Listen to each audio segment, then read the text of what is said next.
नमस्कार, माझे नाव आहे सिद्धी संदीप देशमुख. मी इयत्ता 8वीमध्ये शिकत आहे. माझ्या शाळेमध्ये विविध उपक्रम राबवण्यात आलेले आहेत. त्यामधलाच हा उपक्रम, या उपक्रमाचे नाव आहे शालेय वाचनालय.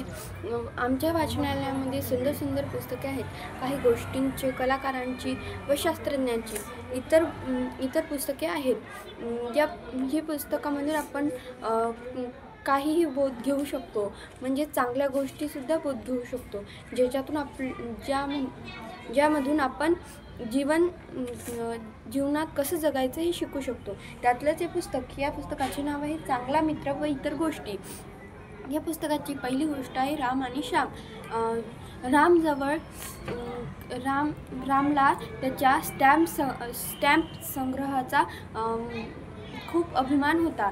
त्याला त्या गोष्टीचा खूप अभिमान वाटत होता, कारण की त्याच्याजवळ खूप सुंदर स्टॅम्प होते. म्हणून त्याला वाटले की आपले स्टॅम्प इतरांना घ्यायचे का हे पाहण्यासाठी त्याने त्याचे काही स्टॅम्प शाळेत आणले. सर्वांना त्याचे स्टॅम्प घ्यायचे होते, पण सर्वांना त्याचे स्टॅम्प घ्यायचे होते व आपले स्टॅम्प द्यायचे होते. पण रामला त्याच्याहून अजिबात काही वाटत नव्हतं, कारण की त्याचे स्टॅम्प सुंदर होते. त्याला इतरांचे स्टॅम्प घ्यायचे नव्हते. म्हणून तो काही मिनिटासाठी वर्गाच्या बाहेर गेला. श्यामला त्याचे स्टॅम्प खूप आवडत असे, म्हणून त्याने राम बाहेर गेला तेव्हा त्याने त्याचे 2-4 स्टॅम्प चोरून घेतले आणि बॅगेत टाकून दिले. राम वर्गात आला आणि त्याने पाहिले त्याचे काही स्टॅम्प चोरीला गेलेले आहेत. म्हणून ते वर्गमित्रांना व इतर मित्रांना विचारू लागला की माझे स्टॅम्प कोणी बघितले आहे का? सर्व म्हणू लागले मी पाहिले नाही असे सांगितले. म्हणून श्यामही काही बोलला नाही, पण नेहाने त्याला चोरताना पाहिले होते. म्हणून श्यामला त्याची भीती वाटली. मग राम बेंच खाली व त्याच्या स्वतःच्या जागेवर तपासू लागला. तेव्हा तपासता श्यामला भीती वाटली. म्हणून त्याने त्याचे स्टॅम्प जे त्याने रामकडून चोरले होते ते जमिनीवर टाकून दिले आणि म्हणाला, हे बघ राम, तुझे स्टॅम्प इथे पडलेले आहेत. राम गेला आणि त्याचे स्टॅम्प गोळा करू लागला. त्याने गोळा केल्याच्या नंतर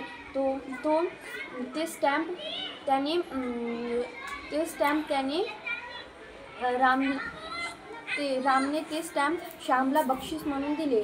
याची श्यामला लाज वाटली.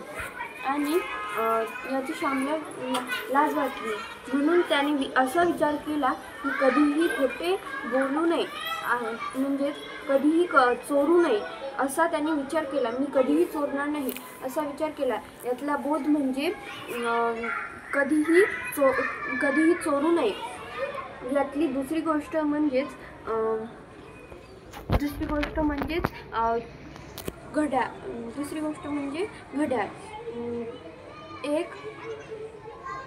एक रोहन नावाचा मुलगा असतो. तो